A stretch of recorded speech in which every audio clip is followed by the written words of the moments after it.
Alors, le cours il est au Nishmat de Chaim Yosef Ben Raphaël. D'autres le Nishmat. D'autres le Nishmat. Ou Refoua Shelema. Refoua Shelema, ouais. Mon oncle, pour sa guérison, c'est David Ben Boneguez. Et sa maman. Sa mère, je sais pas. Refoua Shelema et David Ben René. Et bébé Tinoc. Bébé Tinoc. Ben Khana. Ben Khana.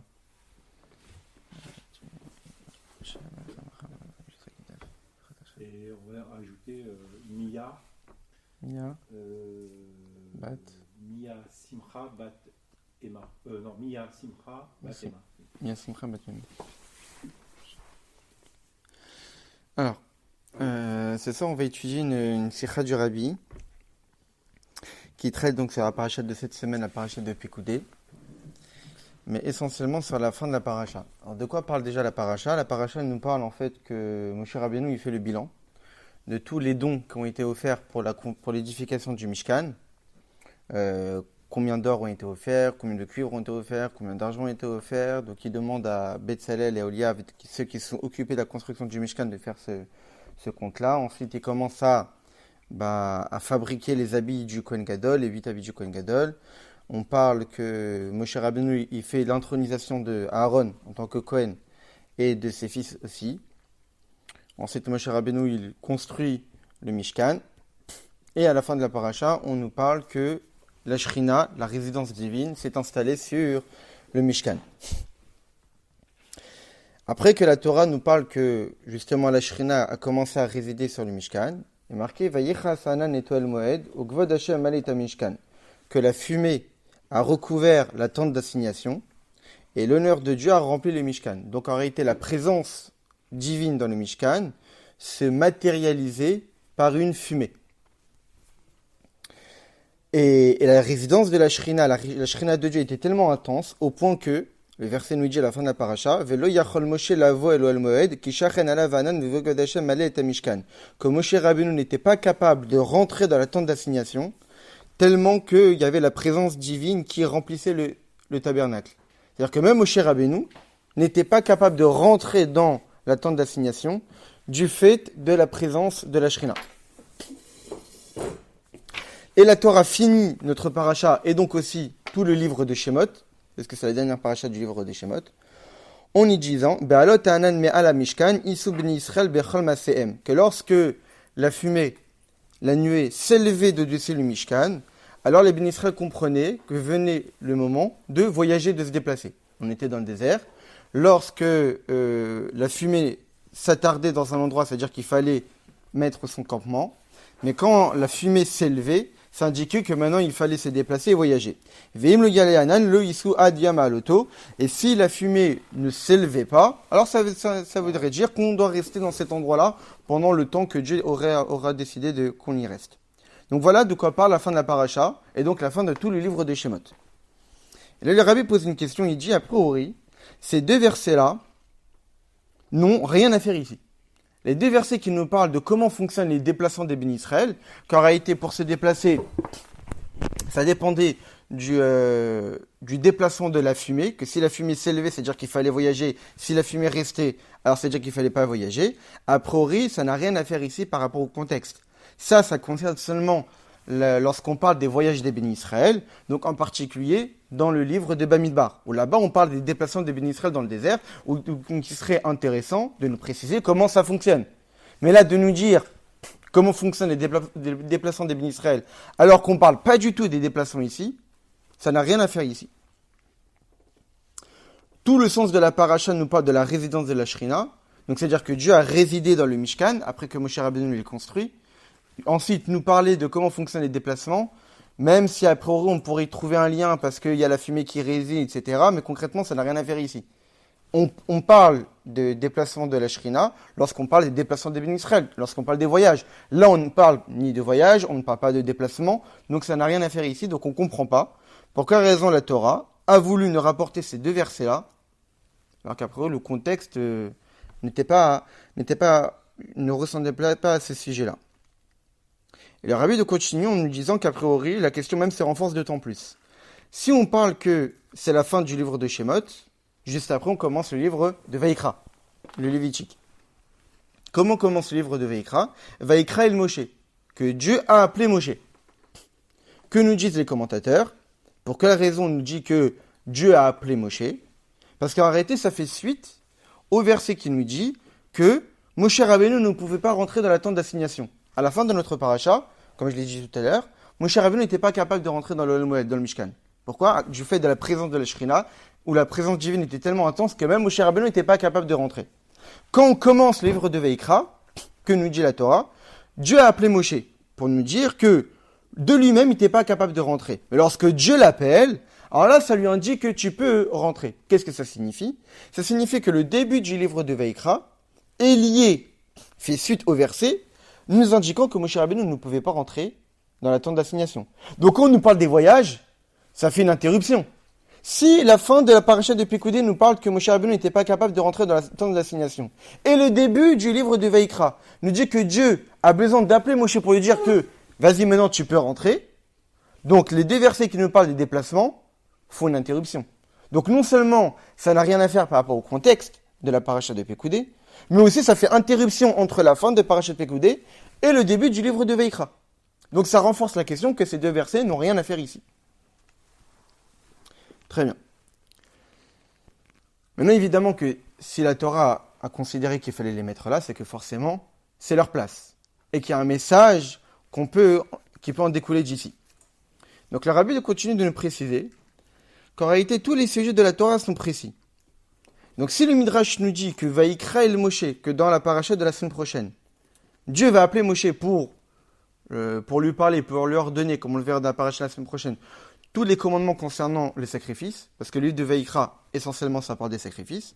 Donc quand, dans la paracha de la semaine prochaine, Dieu va appeler Moshe Rabbeinu, ça fait suite au fait que Moshe Rabbeinu n'était pas capable de rentrer dans le Mishkan, mais non seulement ça fait suite d'un point de vue technique, que Moshe Rabbeinu n'était pas capable de rentrer, donc maintenant, la Torah nous indique comment Moshe Rabbeinu était capable de rentrer après que Dieu l'ait appelé, mais aussi ça fait suite dans le sujet.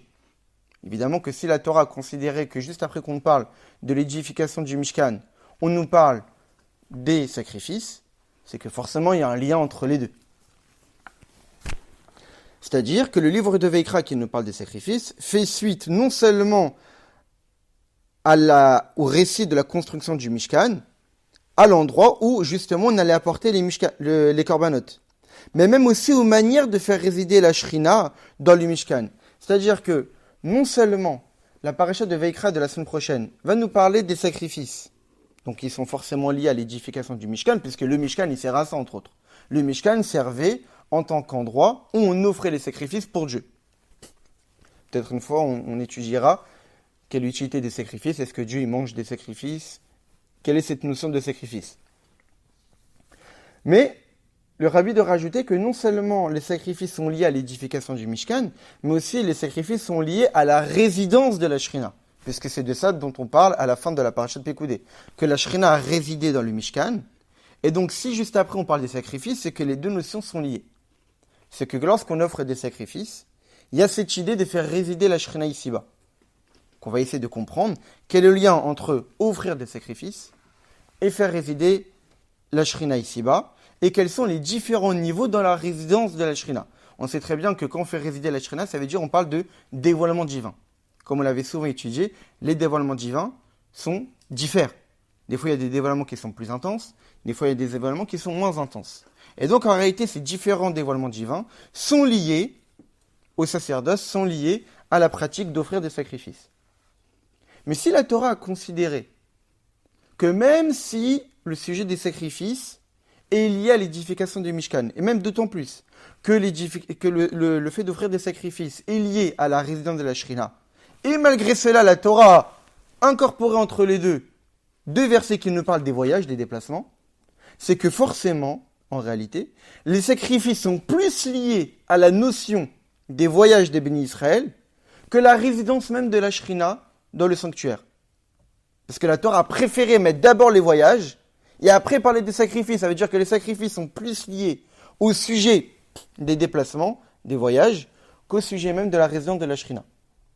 Et donc c'est ça qu'on va essayer de comprendre. Donc pour l'instant, c'est quoi les questions qu'on a? C'est que premièrement, Pour quelle raison, à la fin de notre paracha, on nous parle du mécanisme des déplacements des bénis Israël dans le désert, il était nécessaire que la fumée s'élevait, ça indiquait que les bénis Israël devaient voyager. Si la fumée ne s'élevait pas, les bénis Israël devaient rester sur place. Ça n'a rien à faire ici. D'autant plus que on voit que normalement, il y a une juxtaposition entre la fin de notre paracha qui nous parle que Moshe Rabbeinu n'était pas capable de rentrer dans le Mishkan, et ensuite que Dieu l'appelle. Pour nous dire que justement, maintenant que Dieu t'appelle, tu es capable de rentrer. Une juxtaposition.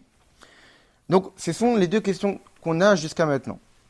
Le Rabbi continue, il nous dit que, en réalité, là, on parle de la fin de la paracha de Pécoudé, mais qui est aussi la fin du livre de l'Exode, le livre de Shemot. Il y a une phrase dans le livre de Sefer Yetzira, d'après notre tradition qui a été écrite par Avraham Avinu. Naut sofan betrilatan, vetrilatan besofan. C'est qu'on lit la fin au début et le début à la fin. C'est-à-dire que dans toute chose, il y a nécessairement un lien entre le début d'une chose et sa fin. Comme on le dit par exemple dans les Chadoji, sauf maase, bemachashava techila. La fin d'une action était en réalité dans l'idée première. Souvent la fin d'une œuvre, eh bien, on l'a retrouvée déjà dans son début. Et le début, on la retrouve à la fin. Qu'est-ce que ça signifie ? Ça signifie que si là, on finit le livre de Shemot, c'est que nécessairement, ça a un lien avec le début du livre de Shemot. Au début du livre de Shemot, de quoi on parle ? On parle des comptes. Justement, on voit le lien. Dans notre paracha, on parle des comptes des matériaux dans le Mishkan. Et au tout début du livre de Shemot, on parle des comptes des Bénis Israël. Lorsque les Bénis Israël sont descendus en Égypte, tout début du livre de Shemot, on parle aussi des comptes des âmes qui sont descendues en Égypte, les fameuses 70 âmes qui sont descendues avec Yaakov. Et ça, Shemot, les noms des Bénis Israël qui sont descendus en Égypte, et Rashi, au tout début de la paracha de Shemot, avait intervenu pour nous expliquer, on posait une question, mais a priori on ne comprend pas pour quelle raison au tout début de la paracha de Shemot, la Torah nous parle encore du compte des Bénis Israël, alors qu'en réalité on en avait déjà parlé dans la paracha de Vayeshev. Dans la paracha de Veigash, où les Bénis Israël descendent en Égypte, la Torah nous fait le compte des Bénis Israël qui descendent avec Yaakov, les fameux 70 âmes. Et au tout début du livre de Shemot, donc à peine 2 parachètes plus tard, on nous remet encore le compte des Bénis Israël qui sont descendus en Égypte. Donc Rashi pose la question, pour quelle raison a besoin de répéter, sachant que ça a été déjà dit à peine 2 parachètes plus tôt. Rashi de nous répondre, pour nous montrer l'amour que Dieu a pour nous, à l'image des étoiles, que Dieu aime compter les étoiles parce qu'il les apprécie, eh bien, à Dieu nous compte les Bénis Israël parce qu'il nous aime. Comme quelqu'un qui compte son argent parce qu'il est attaché à son argent, Dieu nous compte parce qu'il nous aime, parce qu'il nous chérit. Et le fait de montrer que Dieu nous compte encore, ça montre en réalité l'amour que Dieu porte pour nous. Très bien. Donc, et ça c'est lié à notre paracha. Dans notre paracha, on nous parle des comptes, des fameuses offrandes, des fameux dons, de tous les ustensiles qui ont été offerts pour le Mishkan. Donc on voit bien le lien entre le début du livre des Shemot et la fin du livre des Shemot. Maintenant, de quoi parle le livre des Shemot ? Donc le début, le conte, la fin, le conte, mais le livre même de Shemot, essentiellement, il nous parle de quoi ? Il nous parle essentiellement. Comment s'appelle ce livre ? Le livre des Shemot, ça s'appelle le livre de l'Exode, de la sortie d'Égypte. Pour quelle raison on appelle ce livre de l'Exode ? Parce que nos Chachamim nous disent que ce livre-là s'appelle le Sefer HaGeoula, le livre de la délivrance. Quelle délivrance ? Sortie d'Égypte. Or, si on réfléchit bien, la notion de délivrance et la notion de conte, ce sont deux notions diamétralement opposées. Pourquoi ? Parce qu'une délivrance, parce que déjà un conte par définition, un conte c'est quoi ? C'est qu'on donne une limite à une chose. Quand j'énumère une chose, lorsque je le compte, ça prouve que la chose elle est limitée, puisque je suis capable de le compter. Par définition, c'est mathématique. Au point au fur et à mesure que je compte une chose, je montre encore d'autant plus que la chose est limitée, puisque je suis capable de le mesurer. Alors qu'une délivrance, par définition, c'est quoi ? Yetziat Mitzrayim, sortir d'Égypte, c'est sortir des limites. Mitzrayim, par définition, littéralement parlant en hébreu, ça veut dire Metzarim, l'étroitesse, les limites. Lorsque les Bénis Israël sont sortis d'Égypte, ils sont sortis des limites et de l'étroitesse intellectuelle et spirituelle de l'Égypte. Donc, d'un côté, on a un livre qui commence par le compte des Bénis Israël, qui finit par le compte des matériaux, donc qui indique la notion de limite, Alors que tout le livre fait référence à la délivrance. C'est-à-dire une notion d'illimité, d'infini, de sortir des limites. De comment c'est possible qu'un livre qui a pour but de nous enseigner, de nous raconter la notion de délivrance, de sortir des limites, alors que son début, ça parle de la limite, et la fin, ça parle de la limite. Normalement, lorsqu'on parle d'une chose, son début et sa fin doivent correspondre avec la chose elle-même.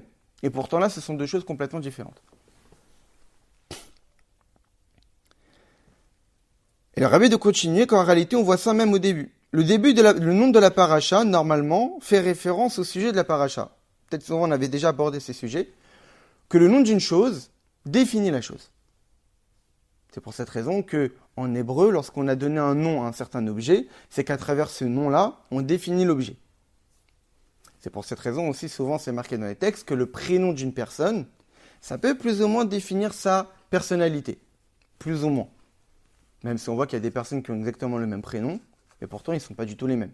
Mais d'une certaine manière, il y a une prédisposition, une certaine personnalité. Et c'est pareil pour les parachiotes. Toutes les parachiotes ont un nom, donc forcément si la paracha a ce nom-là, c'est-à-dire que toute la paracha peut être définie à travers ce nom. Or, le nom de Shemot fait référence à quoi? Au nom des Béni Israël, c'est-à-dire au compte des Béni Israël, donc à la limite. Or, dans cette même paracha, qu'est-ce qu'on nous raconte? On nous raconte que Béni Israël parouvé, shritsu, verbu, veyatsmu, bimod, meod. Que les Béni Israël en Égypte, ils se multipliaient, ils se reproduisaient énormément. Donc ça montre l'idée de illimité. Donc la paracha s'appelle les noms, le compte, la limite. Et dans la paracha, on nous parle que les Béni Israël se reproduisaient presque à l'infini. Au point que Paro, justement, il en avait ras-le-bol. Dû le fait qu'il a commencé à les asservir. Parce que c'est dit qu'à un moment donné, ils vont nous dépasser et ils vont se rebeller contre nous. Donc d'un côté, le nom de la paracha fait référence à la limite, et d'un autre côté, dans la paracha, on nous parle que les Béni Israël se reproduisaient presque à l'infini. Et c'est exactement pareil pour notre paracha. Notre paracha s'appelle Pekoudé, ça veut dire les comptes, le bilan, la limite des matériaux et des dons pour l'édification du Mishkan. Mais d'un autre côté, dans notre paracha, de quoi on parle? De la résidence de la Shrina, c'est-à-dire un dévoilement infini du divin. Donc le nom de la paracha fait référence à la limite, et dans la paracha, on nous parle du dévoilement de l'infini. Donc encore cette contradiction. Pour la paracha de Shemot, le nom parle de la limite, et dans la paracha, on parle de la reproduction des Béni Israël presque à l'infini. Dans notre paracha Pekoudé, ça s'appelle le compte, et dans la paracha, on nous parle de la résidence de la Shrina, qui est un dévoilement infini du divin, au point que l'homme le plus élevé que la terre ait connu spirituellement parlant, Moshe Rabbeinu, ne rentrait même pas dans le Mishkan. T'es même pas capable de rentrer. Pour dire ô combien il y avait un dévoilement divin qui était infini, que même Moshe Rabbeinu n'était pas capable d'y aller. On parle de Moshe Rabbeinu qui est monté sur le mont Sinaï pendant 40 jours et 40 nuits sans manger et sans boire. Donc c'est pour dire le dévoilement divin qui a eu lieu à ce moment-là. Et donc, là, le rabbi rajoute d'autres questions. C'est-à-dire que, première question qu'on a demandé, le début du livre des Shemot nous parle des comptes, la fin du livre des Shemot nous parle des comptes, et le livre des Shemot nous parle de la sortie des limites. Complètement opposé. Et dans la paracha de Shemot, le nom de Shemot fait référence au nom, au compte des Béni Israël. Dans la paracha, on nous parle de la reproduction des Béni Israël presque à l'infini. Encore cette opposition. Dans notre paracha, on nous parle du compte des matériaux offerts pour le Mishkan, donc la limite. Et on nous parle du dévoilement, dans notre paracha, on parle du dévoilement de la Shrina de Dieu qui est l'illimité. Donc là, il y a un problème. On ne voit pas vraiment où est la logique, on ne voit pas vraiment le lien. Comment c'est possible qu'un même livre qui parle de la délivrance des Béni Israël, le dévoilement de l'infini, le fait de sortir des limites, alors que le début et la fin parlent de la limite, la paracha du début s'appelle la limite, et pourtant on traite d'un sujet qui fait référence à l'illimité. Notre paracha à nous s'appelle la limite, et traite d'un sujet qui fait référence à l'illimité. C'est quoi l'explication de tout cela? Rabbi nous dit une leçon fondamentale dans la Torah et les Mitzvot, c'est quoi? C'est que le but de tout, évidemment, c'est d'atteindre Bligvul. Le but de la création du monde, le but de l'existence d'un juif, le but de la Torah, c'est d'atteindre le Bligvul, c'est-à-dire l'illimité. L'infini. C'est ça le but à atteindre. La délivrance. La délivrance finale complète, c'est quoi? C'est le dévoilement de l'essence même de Dieu. C'est-à-dire l'infini par état pur. Et cet infini-là, qui, évidemment par définition, est bien au-dessus de toutes les structures, de toutes les mesures de ce monde-là. Que ce monde est matériel, limité dans l'espace, dans le temps, dans la force, alors que l'illimité divin, lui, est au-dessus de tout ça. Mais, toute l'intention, c'est pas que le dévoilement de l'infini annule le fini. Le but, c'est qu'on puisse associer et lier l'infini avec le fini. Et ça, c'est une notion fondamentale qui est expliquée longuement en Chassidut, qui est cette idée que, quand est-ce qu'on voit la véritable grandeur du divin, la véritable grandeur de Dieu? Ou même, on peut le voir aussi dans notre quotidien. Quand est-ce qu'on voit vraiment la grandeur intellectuelle d'une personne? Lorsqu'il impose son idée à l'autre, ou plutôt lorsqu'il est capable de faire comprendre à l'autre ce qu'il pense. Parce que imposer à l'autre, d'accord, qu'est-ce que ça montre? C'est-à-dire que tu n'es pas capable de supporter l'idée de l'autre, au point que pour pouvoir exprimer ce que tu penses, tu es obligé de le faire taire. Alors que si tu es capable de lui expliquer, d'avoir des arguments, et que la personne accepte ta pensée, ça prouve que tes capacités intellectuelles sont plus grandes. Et dans le divin, c'est pareil. Dans la Chassidut, on nous parle souvent des différents niveaux de miracles qui existent. Il y a des miracles.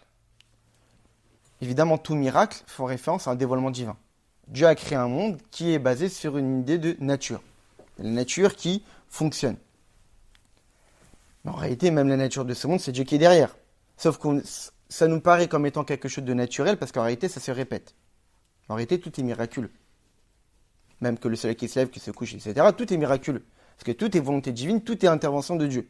Mais puisque l'humain, lorsqu'il y a quelque chose qui se répète assez souvent, il a l'impression que c'est naturel, alors on appelle ça la nature. Mais en réalité, tout est miraculeux. Mais d'un autre côté, le monde tel qu'il a été créé, il a sa propre nature. Maintenant, des fois, parfois, Dieu, il intervient en faisant dévoiler sa lumière divine. Et comment ça s'exprime, ces dévoilements de lumière divine? Par quelque chose d'inhabituel. Un miracle. Comme lors de la sortie d'Égypte. Comme Hanouka. Comme par exemple Purim.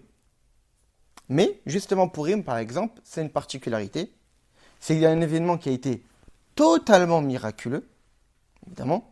Quelqu'un qui a voulu exterminer hommes, femmes et enfants en un seul jour. Il n'a rien de matériel. Il n'a pas une matérialité. Mais justement, à l'histoire de Purim, quand on lit la Megillah, on voit pas de miracle. Il n'y a pas de quelque chose qui sort de l'entendement humain. On voit que c'est une histoire avec des faits de cause et conséquences. Bon, Esther est prise comme reine. Bon, parce que c'était la plus belle. Mordechai a sauvé le roi Achashverosh d'être empoisonné. Parce qu'il était présent et comprenait la langue, il a intervenu. Le roi, il n'arrive pas à dormir, il se réveille. Ça arrive d'avoir des insomnies. Il ne sait pas quoi faire, il prend le livre des chroniques. Il voit, il tombe sur la page. On ouvre un livre, on tombe sur une page. Ça peut arriver. Il tombe sur la page où que Mordechai lui a sauvé la vie.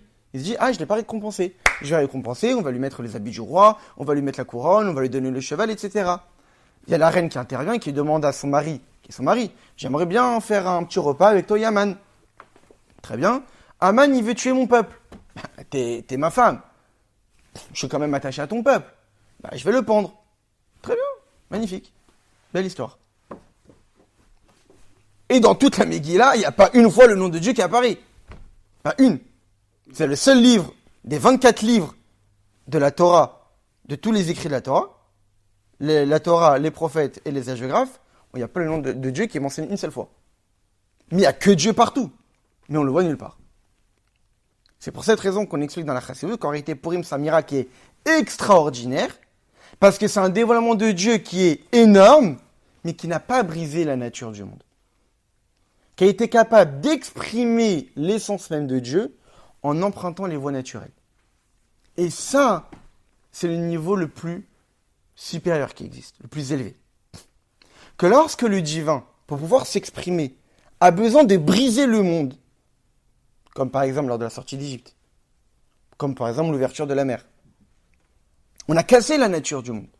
Que l'eau se transforme en sang, que des grenouilles se jettent dans des fours, que des animaux sauvages apparaissent comme ça dans une ville, que l'eau s'ouvre en 12.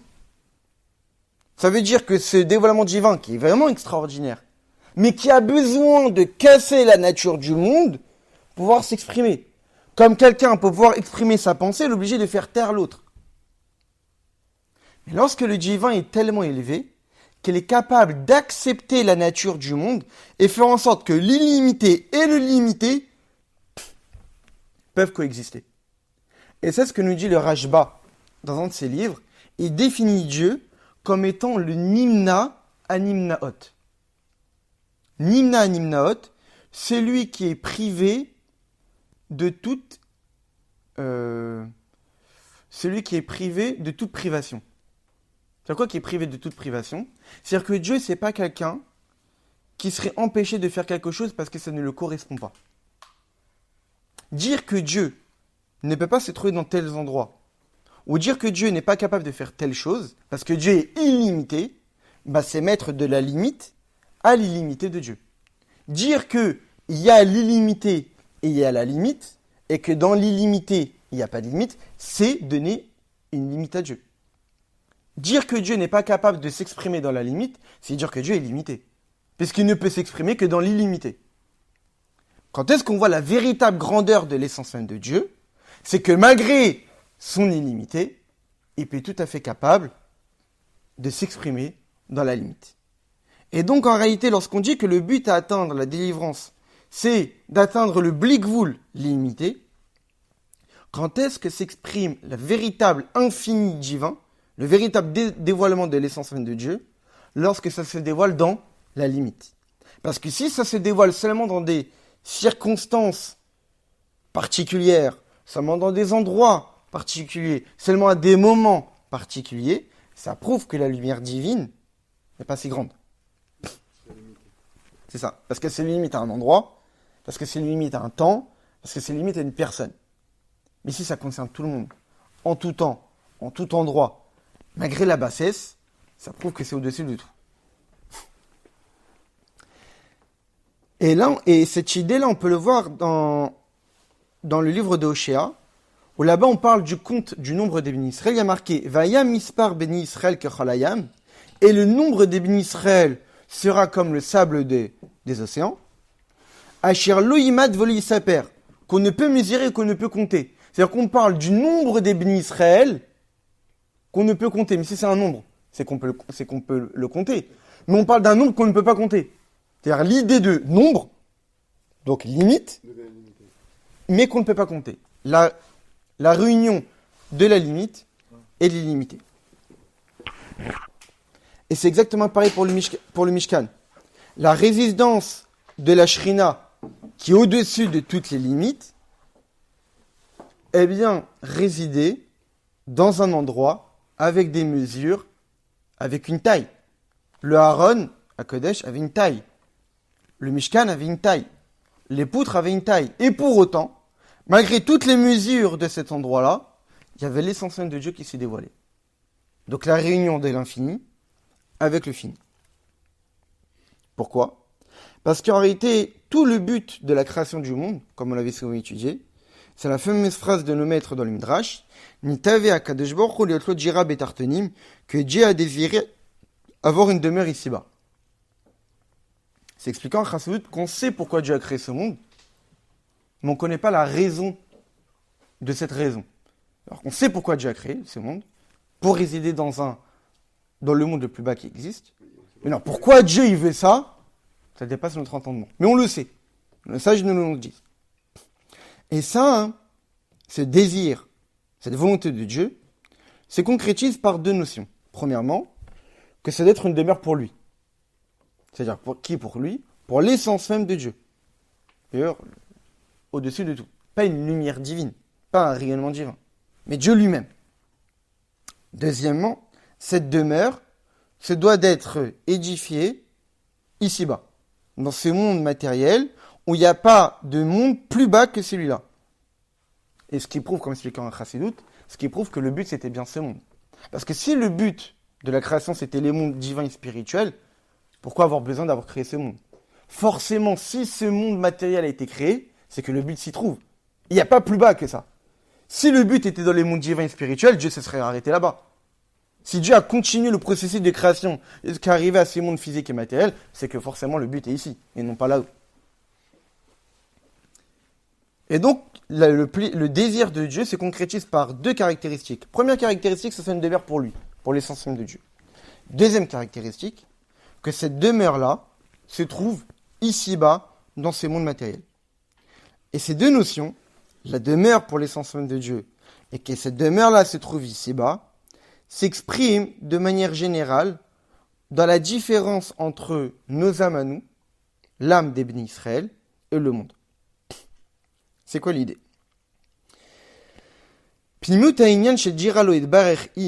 L'idée fondamentale de faire une demeure pour Dieu ici-bas, où est-ce qu'elle va se concrétiser cette demeure-là?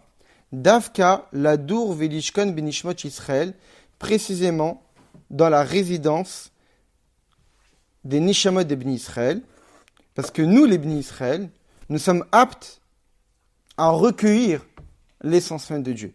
Parce que nous et Dieu, nous faisons qu'un. C'est ce qu'on a vu dans la paracha de la semaine dernière, dans paracha Shkalim, les fameux machatzit shekel et demi-cycles qu'on offrait. Le rabbi, dans la chazet, on explique que pour quelle raison chaque juif doit offrir un demi-shekel? Parce que chaque juif doit comprendre qu'il n'est qu'une moitié. Qui est l'autre moitié? Dieu. Et le rabbi va même plus loin dans un mamar, que non seulement nous sommes qu'une moitié, et nous sommes complets qu'avec Dieu, et à l'inverse, Dieu est qu'une moitié, si on peut s'exprimer ainsi, et il n'est complet qu'avec les bénis Israël. À l'image d'un homme et une femme, qui sont que palqués gouffés, qui sont que des moitiés de corps, et qu'un homme est entier seulement en étant marié, et une femme est entière seulement en étant mariée avec un homme. Au point que, le rabbi va même plus loin, de la même manière que qu'une femme va accoucher, elle va enfanter d'un enfant qui va ressembler à son mari, les bénis Israël sont capables, parce que nous sommes la femme, et Dieu le mari, nous sommes capables d'enfanter quelque chose qui est similaire au mari et à Dieu. C'est quoi? Nous sommes capables de dévoiler l'essence même de Dieu ici-bas. À l'image d'une femme qui accouche d'un enfant qui est similaire à son mari, nous sommes capables de dévoiler quelque chose qui est similaire à Dieu. C'est quoi? Dévoiler l'essence même de Dieu ici-bas. Pour quelle raison nous sommes capables de dévoiler l'essence même de Dieu ici-bas? Parce que nous et Dieu ne faisons qu'un. Donc quand on parle de faire une demeure à Dieu ici-bas, par qui cela est possible? Seulement par nous. Pourquoi? Parce que nous ne faisons qu'un avec Dieu, avec l'essence même de Dieu. Donc puisque nous ne faisons qu'un avec l'essence même de Dieu, c'est seulement nous qui sommes capables de pouvoir atteindre l'essence même de Dieu et être capables de la descendre ici-bas. Le rabbi dans la note, il dit, c'est pour cette raison qu'on peut voir que les bénis Israël sont capables de procurer chez Dieu de la satisfaction. On voit dans le livre de Vaïkra que quand il y a marqué que quand on offrait un sacrifice, l'ifnesh marti va faire et tsoni, que du fait que vous avez accompli ma volonté, alors vous avez provoqué de la satisfaction chez Dieu. Mais comment Dieu peut-il avoir de la satisfaction d'actions d'êtres humains limitées? Parce que la limite, elle est limitée. Oui. Mais d'un autre côté, lorsqu'une personne est satisfaite, c'est qu'il a été touché. Je suis satisfait de ton travail parce que je considère que ce travail a de la valeur à mes yeux. Comment Dieu peut être satisfait? Comment nous peut-on procurer de la satisfaction à Dieu si Dieu est au-dessus de tout? Si tu dois le dévoiler ici, c'est par des petites actions. Mais l'idée essentielle, c'est parce qu'en réalité, nous ne faisons qu'un avec l'essence même de Dieu. Donc puisque nous ne faisons qu'un avec l'essence même de Dieu, donc nous sommes capables de toucher l'essence même de Dieu. Parce que nous avons plus ou moins, si on peut s'exprimer ainsi, nous sommes faits de la même manière, plus ou moins. En nous, nous avons Chelek Elokem Mimamash, nous avons une parcelle du divin vraiment. Et cette Neshama-là nous donne la possibilité de pouvoir procurer de la satisfaction chez Dieu, parce qu'en nous, nous avons Dieu. Donc ce qui fait qu'il y a un lien d'essence entre nous, et qui fait que nous sommes capables de lui procurer de la satisfaction, si on peut s'exprimer ainsi. Évidemment parce que Dieu a voulu que nous soyons capables, parce qu'évidemment que tout ce que nous sommes capables de faire, c'est parce que Dieu l'a voulu. Donc c'est Dieu qui a créé les possibilités qu'on a de pouvoir le procurer de la satisfaction. Si Dieu ne l'avait pas créé ainsi, on n'aurait pas été capable. C'est évident. Mais, en dehors du fait que c'est nous qui nous sommes capables de faire à Dieu une demeure ici-bas parce que nous ne faisons qu'un avec son essence, où est-ce que cette demeure-là ne peut être réalisée qu'ici-bas? Voda Bnei Israël Baolam Hazeh Tartan, lorsque les Bnei Israël s'investissent dans ce monde matériel, en transformant les choses matérielles pour en devenir des ustensiles pour Dieu. Ça veut dire que c'est pas lorsqu'un juif s'investit seulement dans le spirituel qu'il est capable de dévoiler l'essence même de Dieu. C'est pas seulement dans la tfila. C'est pas seulement dans l'étude de la Torah. Mais c'est plutôt, évidemment que ça c'est vital, sans ça on peut pas vivre. Mais c'est essentiellement dans notre relation avec le matériel, avec le monde matériel, que nous sommes capables de faire de ce monde une demeure pour Dieu. Pourquoi? Parce que parce que c'est précisément à travers ces actions-là qu'on exprime, qu'on dévoile la source des Neshamot de Bnei Israël. Qu'est-ce que ça veut dire? On vient de dire juste à l'instant que pour quelle raison nous sommes capables de dévoiler l'essence même de Dieu? Parce que notre source, c'est l'essence même de Dieu. Oui, mais concrètement parlant, on ne voit pas. On ne voit pas qu'on relève de l'essence même de Dieu. Oui, on voit qu'on est limité, on voit qu'on est matériel. On ne voit pas en quoi on est représentant de l'essence même de Dieu. Quand est-ce qu'on montre et qu'on dévoile que oui, nous avons l'essence même de Dieu? Lorsque nous sommes capables de dévoiler le divin dans la limite. Parce que qui est capable de dévoiler l'illimité dans la limite? Si ce n'est Dieu lui-même, qui est au-delà de tout, au-delà de toutes les structures. Dieu, lui, est capable de dévoiler l'illimité dans la limite. Parce que Dieu est au-dessus de toute structure, de toute nature qui existe dans le monde. Dieu est tout à fait capable de mêler les opposés, de mêler le feu avec l'eau. Dieu a été capable, on l'a vu ça pendant les plaies de l'Égypte, avec la plaie de la grêle. Donc Dieu est capable de lier l'illimité à la limite. Et ça prouve l'intervention de l'essence même de Dieu, comme on l'a dit.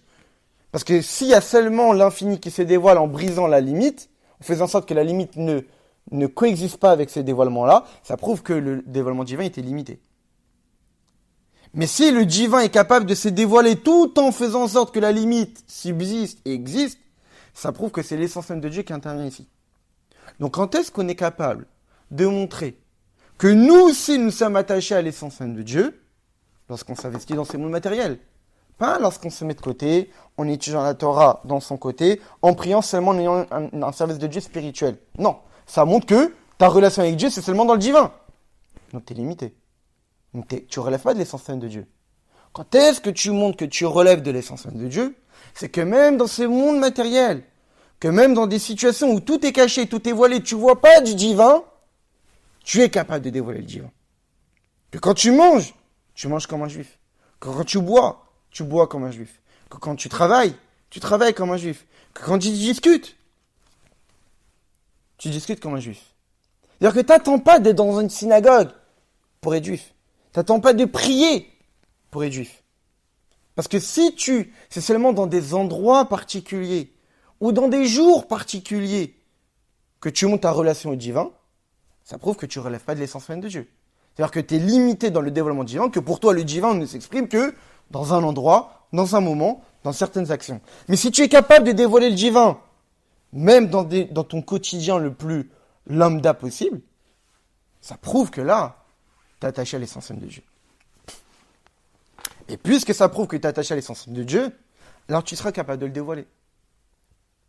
Et donc c'est ça ce que le rabbi veut nous dire.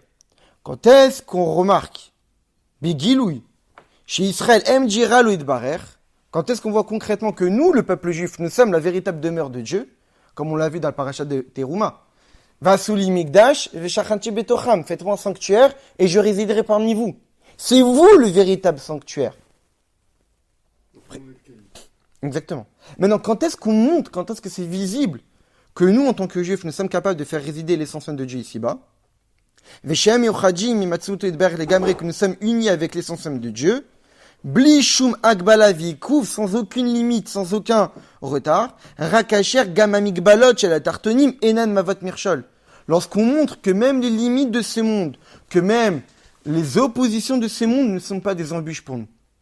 Mais bien au contraire, on est capable de prendre ce monde et de le transformer en une demeure pour Dieu. Et là, ça montre que nous sommes des véritables représentants de l'essence même de Dieu et que nous sommes capables de le dévoiler ici-bas. Si nous, on s'empêche de dévoiler du divin, du spirituel dans ces mondes matériels, mais se suffire seulement de moments particuliers, d'endroits particuliers ou d'actes particuliers, c'est-à-dire quoi particulier? Que des endroits spirituels, un jour de fête, Shabbat ou une mitzvah, alors on relève pas de l'essence même de Dieu. Parce qu'on est limité. Quand est-ce qu'on montre qu'on est lié à l'essence même de Dieu? C'est que dans n'importe quelle circonstance, même et plus anodine, on est capable d'y dévoiler le divin. Et dès là, on comprend en réalité pourquoi le début du livre de Shemot parle du conte des bénis Israël. Et la fin du livre des Shemot parle du conte des ustensiles du Mishkan. Dans le livre de Bereshit, de quoi on parle dans le livre de Bereshit? On parle de la création du monde. C'est-à-dire, avant que se dévoile le but de tout.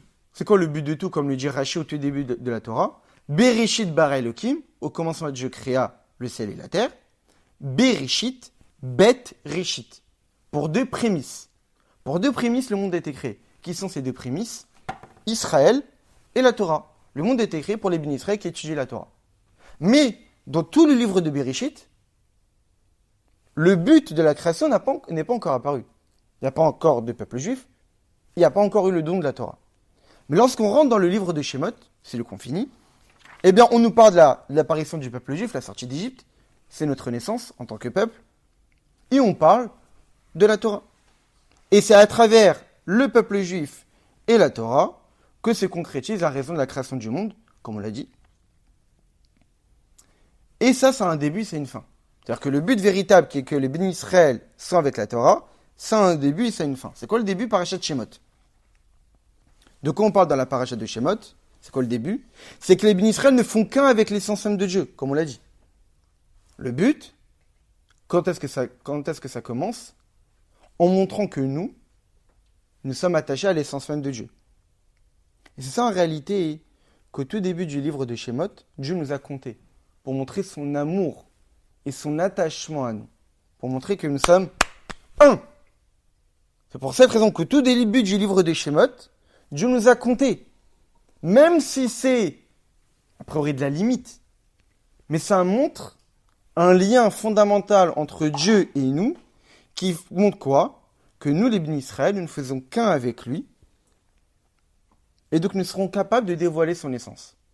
Donc ça, c'est le début du but. C'est quoi le but? Dévoiler l'essence même de Dieu ici-bas. Mais ça commence déjà en montrant que nous sommes un avec Dieu. C'est pour cette raison que dans Parashat Shemot, le début du livre des Shemot qui parle de la délivrance, qui parle du but à atteindre, eh bien, on nous parle de l'attachement entre les bénis Israël et Dieu. Fin du livre des Shemot, notre paracha, de quoi on parle? L'édification du Mishkan, qui est le but à atteindre, qui est de faire de ce monde une demeure pour Dieu. Donc, c'est pas du tout contradictoire. Le livre des Shemot a pour but, c'est quoi la délivrance? Le dévoilement de l'illimité. Mais le dévoilement de l'illimité, du véritable illimité, ça se dévoile où?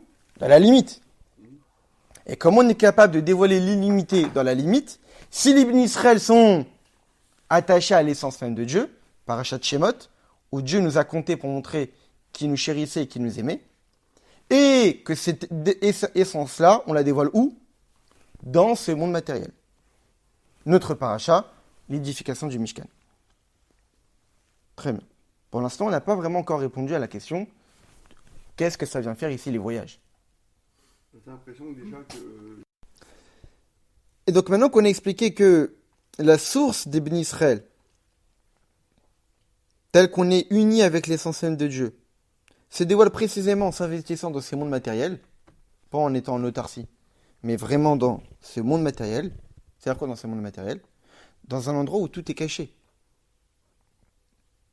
On comprend, chez Zenase Bikar Lidavoda Imatarton, que quand est-ce qu'on dévoile vraiment l'essence même de Dieu?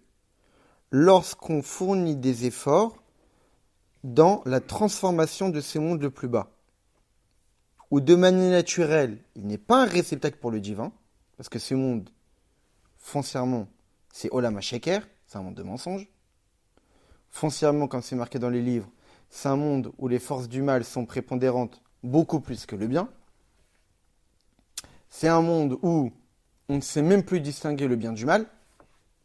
Donc le monde le plus bas qui existe. Mais en particulier, quand est-ce qu'on dévoile vraiment l'essence même de Dieu? Non seulement c'est dans ce monde matériel, mais lorsque ce monde matériel est dans la situation la plus catastrophique possible. Quand? En exil. Parce que si on a dit que l'essence même de Dieu se dévoile, seulement lorsqu'on intervient dans la limite des limites. Donc vraiment dans le niveau le plus bas des plus bas. Donc tant qu'on n'est pas dans le niveau le plus bas des plus bas, on ne dévoile pas l'essence même de Dieu. Donc il faut que ce soit dans ce monde matériel. Quand est-ce qu'on dévoile l'essence même de Dieu? Précisément lorsqu'on est en exil, où le divin n'est pas dévoilé, n'est pas pressenti, n'est pas palpable, beaucoup plus qu'avec le Mishkan. Quand on a le Mishkan, c'est-à-dire qu'on a un endroit où le divin se dévoile. Donc servir Dieu dans le Mishkan, même si c'est l'endroit de la résidence de Dieu, ce qui pourrait paraître paradoxal, donc c'est l'endroit de la résidence de Dieu, c'est là-bas on va faire résider Dieu, mais c'est un endroit qui est fait pour ça. C'est-à-dire qu'on a conditionné le dévoilement du divin par un endroit spécifique. Donc c'est pas comme ça qu'on dévoile l'essence même de Dieu. Quand est-ce qu'on est capable de vraiment dévoiler l'essence même de Dieu? C'est quand il n'y a rien. Et quand est-ce qu'il n'y a rien? Aujourd'hui. Oui. Mais dans notre paracha, quand est-ce qu'il n'y a rien? Quand on voyage. Quand on voyage, qu'est-ce qui se passait? Eh ben, on pliait le Mishkan. Il y avait quand même un signe. Et donc, en réalité, l'essence même de Dieu, puisqu'il se dévoile dans le monde le plus bas, dans les circonstances les plus basses, donc forcément, l'essence même de Dieu va se dévoiler plus que lorsqu'on a le Mishkan. Parce que le Mishkan, c'est un endroit qui est fait pour dévoiler le divin. Et c'est ça l'explication, que toute la finalité du récit de la construction du Mishkan et de la résidence de la Shrina, de quoi on nous parle? Des déplacements des voyages. Parce que lorsqu'on voyageait, qu'est-ce qui se passait? La nuée s'élevait, elle disparaissait. La nuée ne résidait pas, elle ne se dévoilait pas, elle disparaissait. Et c'est ça le but du Mishkan. C'est ça qui est paradoxal. Le but du Mishkan, c'est-à-dire le but de faire une demeure pour Dieu ici-bas, se concrétisait précisément lorsqu'il n'y avait pas le Mishkan. Le Mishkan, c'est une demeure pour Dieu. Mais quand est-ce que le Mishkan accomplissait sa mission? Quand il n'était pas là. Par le fait que le Mishkan donnait des forces pour que même lorsqu'on se déplaçait, on était attaché à Dieu. Comme l'explique l'Admor HaZaken. L'Admor HaZaken explique que les voyages dans le désert font allusion au fait de raffiner et d'élever spirituellement les périodes de l'exil. Et donc, l'Admor HaZaken nous dit, c'est une notion aussi expliquée longuement Chassidout, que le désert, que les Bnei Israël, dans le désert que les Bnei Israël ils étaient pendant toute cette période, pendant toutes ces 40 ans, c'est ce qu'on appelle Midbar HaAmim, le désert des nations. C'est-à-dire quoi le désert des nations? Ça veut dire que c'est une période qui fait allusion à la période d'exil, dans laquelle nous avons tous un devoir d'élever ces mondes matériels. Si Dieu nous a envoyé en exil, c'est que nous avons une mission à accomplir dans cet exil-là. Alors certes, il y a eu des raisons. Que c'est à cause de nos fautes que nous avons été exilés. Mais pour autant, si nous sommes en exil, c'est que nous avons un travail effectué en exil. Et lorsque les Bnei Israël étaient dans le désert, ils effectuaient plus ou moins le même travail que nous effectuons ici, c'est-à-dire élever les étincelles divines. Qu'est-ce que ça signifie? Ça signifie que lorsque on voyageait, lorsqu'on montait le Mishkan, on le rangeait, la nuée s'élevait, disparaissait, et nous on se déplaçait, on était plus ou moins comme Shrina Begaluta, comme lorsque la Shrina est en exil, où la Shrina ne se dévoile pas. Et les Bnei Israël là effectuaient quel travail? Le fait de raffiner, de transformer le voile de ce monde pour que même là-bas rayonne le divin. Qu'est-ce que ça veut dire? Ça veut dire que lorsque notre paracha finit en nous racontant les déplacements des bénis Israël dans le désert, que lorsqu'on voyageait, la nuit disparaissait, c'est pas quelque chose qui n'a rien à faire ici. C'est le but à atteindre. Lorsque la Torah nous parle, ça y est, on a édifié le Mishkan. Maintenant, la Shrina va résider dans le Mishkan. La Torah nous dit non, c'est pas ça le but. Le but, c'est pas quand la Shrina réside dans le Mishkan. Parce que lorsque la Shrina réside dans le Mishkan est un endroit qui est fait pour que la Shrina réside. C'est-à-dire qu'on a conditionné le dévoilement du divin dans un certain endroit qui lui convient. Donc on a limité le dévoilement divin. Quand est-ce que le dévoilement divin est le plus énorme et le plus grandiose? Lorsque c'est même dans les endroits les plus voilés, les endroits les plus limités. Donc quand la Torah veut nous montrer quand est-ce que la Shrina se dévoile vraiment, C'est quand elle n'est pas là. c'est quand elle n'est pas là. Comme aujourd'hui. C'est ça. Et donc en réalité, la Torah, pour nous indiquer ça, par quoi le verset finit? Quand? Par les voyages.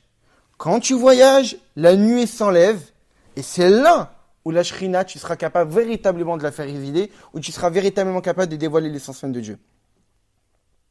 Et cette idée-là, que le but du Mishkan se concrétise essentiellement lorsqu'on s'investissait en dehors du Mishkan, et ça c'est une notion assez forte. C'est souvent on entend que les gens dire « Ouais, on est dans une choule, on va pas dire ça. » On est dans une choule, on ne peut pas se comporter comme ça. On ne peut pas utiliser des mots pareils. C'est que tu n'as pas encore compris c'est quoi le but d'une choule. Le but d'une choule, c'est pas d'indiquer, le but d'un Beit Knesset, c'est pas d'indiquer à un juif comment se comporter dans la choule. Le but, c'est de donner la force aux juifs de pouvoir se comporter bien à l'extérieur de la choule. C'est le Mishkan. Le but de faire résider dans le Mishkan, Dieu dans le Mishkan, c'était quoi? C'est quoi le but à atteindre pendant les voyages? Lorsque la Shrina n'était pas dévoilée, lorsque le Mishkan n'était pas monté, là, tu as le véritable travail de dévoiler l'essence même de Dieu. Donc, quand est-ce que tu réalises vraiment la volonté de Dieu? Évidemment qu'il faut avoir un comportement exemplaire dans une choule. Mais que cette exemplarité-là soit aussi à l'extérieur. Et le rabbi de préciser qu'en réalité, cette notion-là, que le but du Mishkan se concrétisait précisément lorsqu'il n'y avait pas le Mishkan, s'exprime d'autant plus, vraiment, à travers les sacrifices. C'est quoi la différence entre la notion du Mishkan et les sacrifices? Le Mishkan, on a dit, son but, c'est de faire résider Dieu. Le but de l'édification du Mishkan, c'est c'est de faire en sorte un endroit ici-bas dans lequel la Shrina qui vient d'en haut, entre guillemets, puisse s'y dévoiler. Donc un dévoilement de divin extrêmement élevé, bien plus que toute la matérialité de ce monde. Donc c'est-à-dire c'est de dévoiler ce qu'il y a en haut, entre guillemets, en bas. Mais les sacrifices, c'est quoi? C'est d'élever l'animal matériel et de le transformer en un sacrifice pour Dieu en de la Kedusha. Du bas vers le haut. C'est pour cette raison que, malgré le fait, chez Avodat HaKorbanot, que le service des sacrifices et la résidence de la Shrina grâce à elle, Yachana le Halot Sheter, la Shrat Shebamishka Ba'aron Ochole, même si c'est vrai, que les sacrifices avaient pour but d'élever la matérialité de ces mondes. C'est-à-dire que puisque tu élèves la matérialité de ces mondes, tu vas permettre à la Shrina de pouvoir y résider. Malgré cela, Dafka Yedekar Magim les Mataran Ali Choter chez la Mishkan. Généralement, les moyens sont moins importants que le but. C'est-à-dire que pour le but à atteindre, qui est la chose la plus importante, on va utiliser tous les moyens, parce que dans notre tête, le but a plus de valeur que les moyens, généralement. Lorsqu'on fournit des efforts pour atteindre un certain but, c'est que pour nous, ce but-là est tellement important à nos yeux qu'on est capable de fournir tous ces efforts-là. Et que notre fatigue et que les dépenses ont moins de valeur que le but à atteindre. Là, ce que le rabbi nous dit, c'est tout l'inverse. Le but, c'est de faire résider Dieu ici-bas. Le moyen, c'était les sacrifices. Mais la Shrina, ça provenait d'en haut, et ça devait se dévoiler dans un endroit matériel et limité. Mais le sacrifice, c'est quoi? C'est d'élever la matière vers Dieu. C'est-à-dire de transformer la matérialité de ce monde en quelque chose de divin. C'est encore plus élevé que dévoiler le divin dans la limite. Parce que dévoiler le divin dans la limite, j'ai rien transformé du tout. J'ai juste fait descendre la présence divine. Mais lorsque j'offre un sacrifice, un animal matériel, fait de chair et de sang, et j'en fais un sacrifice pour Dieu, alors je transforme la matière en divin, en spirituel. Donc le moyen est plus extraordinaire que le but. Et c'est pour cette raison que la paracha de Vaïkra, paracha de la semaine prochaine, qui va nous parler des sacrifices, et fait juste après quoi? Les voyages. On avait posé la question, mais normalement, la Torah nous dit Moshe Rabbeinu n'était même pas capable de rentrer dans le Mishkan, parce que la résidence de Dieu était tellement là qu'il n'était même pas capable d'y rentrer. Au point que paracha de Vaïkra nous dit, Dieu l'a appelé. On peut dire, mais non, tu vas pouvoir rentrer parce que je t'ai appelé. On avait dit, les deux versets sont liés. Que vient faire les voyages entre les deux? En réalité, la paracha de Vaïkra est plus liée à la notion de voyage qu'à la notion de résidence de la Shrina. Parce que les sacrifices, c'est quoi? Transformer la matière. La matière qui est limitée, la matière qui est contraire au divin, qui est physique, je vais en faire quelque chose de spirituel. Et les voyages, c'est exactement ça.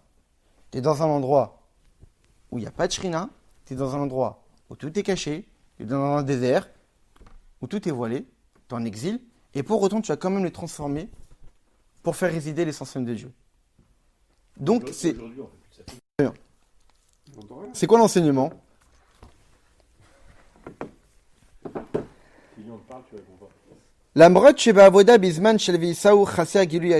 Donc c'est quoi l'enseignement de toute cette idée-là?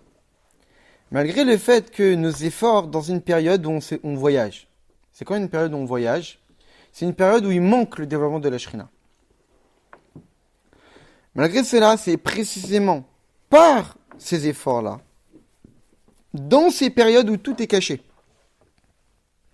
où tout est voilé, où on n'a pas l'impression que Dieu est avec nous, c'est précisément là-dedans, dans ces périodes-là, que le juif est capable de dévoiler sa source divine, telle qu'il est attaché à l'essence même de Dieu, parce que même dans ces circonstances, il est attaché au divin. Et c'est ça l'explication profonde que lorsque les nuées s'élevaient au-dessus du Mishkan, ça indiquait au béni Israël qu'il fallait se déplacer.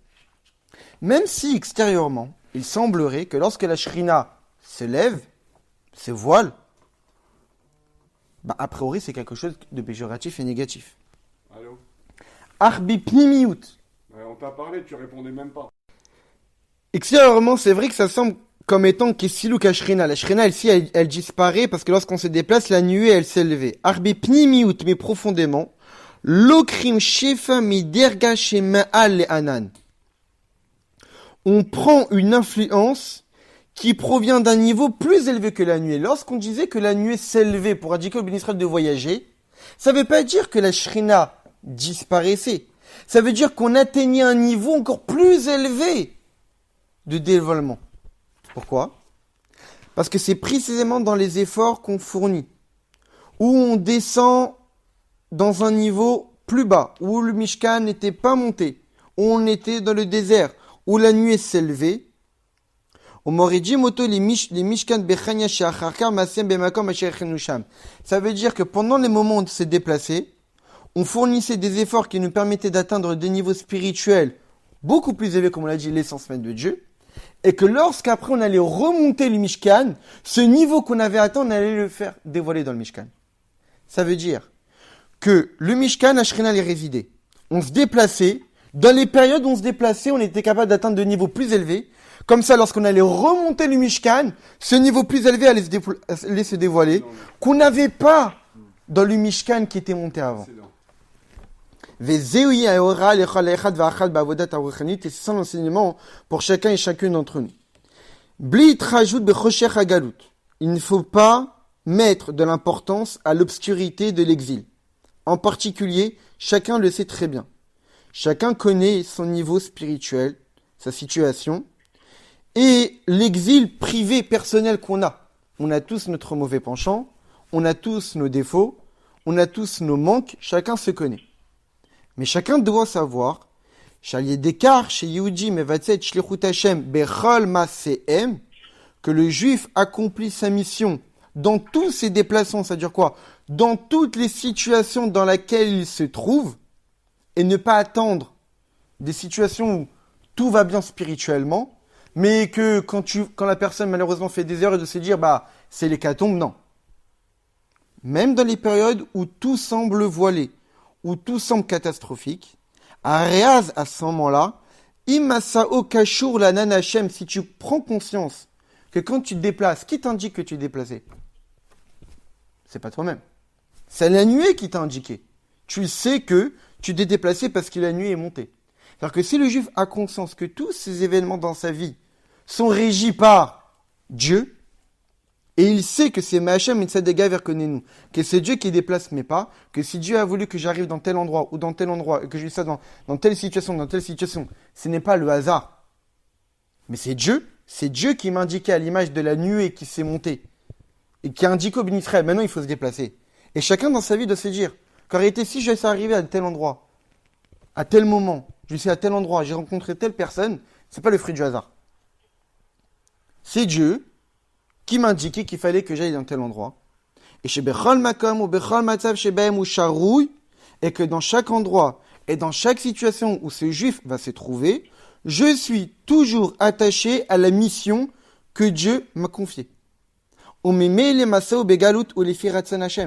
Et donc ce déplacement-là que je suis en train d'effectuer dans ma vie privée, je suis allé dans tel endroit, j'ai discuté avec telle personne, c'est Dieu qui l'a voulu. Dieu ne veut pas seulement qu'il y ait le Mishkan édifié. Dieu à un moment donné, il veut qu'il y ait le Mishkan édifié, mais Dieu aussi à un moment donné, il veut que tu te déplaces. Donc Dieu, il veut que tu aies des moments comme ci et des moments comme ça. Mais que ce soit comme ci ou comme ça, le juif doit prendre conscience que tout ça, c'est géré par Akadosh Baruch Hu, et qu'il veut que dans n'importe quelle circonstance, je fasse la mission qu'il m'a indiquée. Et donc, chez ce juif-là qui aura conscience de ça, il se dira, lorsque la nuée est montée, lorsque j'avais l'impression que la nuée, que la Shrina avait disparu, c'était pour le bien. On mekabel shefa me alanan, mais si j'accepte que c'était pour le bien, c'est-à-dire que si j'accepte à l'image des bénis Israël, que lorsque Dieu leur indiquait, voyager dans le désert, il n'y a plus Mishkan, mais voyager dans le désert, si les bénis Israël savaient, avaient conscience que ces déplacements-là, où tout est caché, où tout est voilé, on ne ressent pas vraiment le divin comme si qu'il y avait le Mishkan, mais parce que c'est précisément à ce moment-là que je suis capable de m'attacher à l'essence même de Dieu, comme on l'a expliqué. Et je suis capable de dévoiler l'essence même de Dieu, parce que l'essence même de Dieu se dévoile précisément lorsque j'associe l'illimité avec la limite. Alors je prends conscience, moi aussi dans ma vie privée, que toutes ces étapes-là, c'est pour le bien. On m'appelle Shefa Me'alianan, et donc je suis capable, et si j'accepte que c'est pour le bien, je suis capable d'atteindre des niveaux plus élevés, de toucher à un niveau de divin, pas qui se limite où tout est dévoilé. À un niveau de divin qui se dévoile même quand tout est caché. Vous mamshir shefaze le chania shacharkar.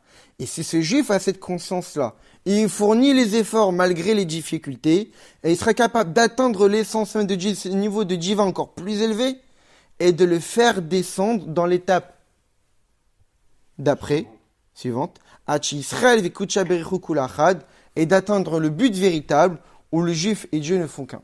Et donc ça c'est un message assez fort, c'est dire qu'en réalité toutes les étapes de notre vie sont gérées par Dieu. Il n'y a pas de hasard, il n'y a pas à un moment donné Dieu à s'occuper de ma vie, et à un moment donné Dieu m'a laissé de côté et il a préféré s'occuper d'autres personnes. Dieu s'occupe de tout à chacun, sauf que des fois il y a des périodes où c'est dévoilé et des périodes où c'est voilé. Et il ne faut pas se dire que les périodes où c'est voilé c'est des périodes de chute. Non, c'est des périodes où Dieu te donne la possibilité de t'attacher à un niveau de divin le plus élevé qui existe. Parce que lorsque Dieu il se dévoile, et là tu es attaché à lui et tu pratiques Torah et Mitzvot, ça montre que ton niveau d'attachement à Dieu dépend des circonstances. Et donc tu n'es pas attaché à l'essence même de Dieu. Mais si Dieu t'a mis une situation où il s'est un peu caché, mais malgré cela tu t'attaches à lui et tu fais Torah et Mitzvot, ça veut dire que là tu as atteint un niveau d'attachement à Dieu qui est le plus élevé qui existe, qui est l'essence même de Dieu. Et si tu es capable de dévoiler l'essence même de Dieu ici-bas, alors tu ne feras qu'un avec Dieu, et c'est évident que là, Dieu te montrera des choses extraordinaires à la prochaine étape.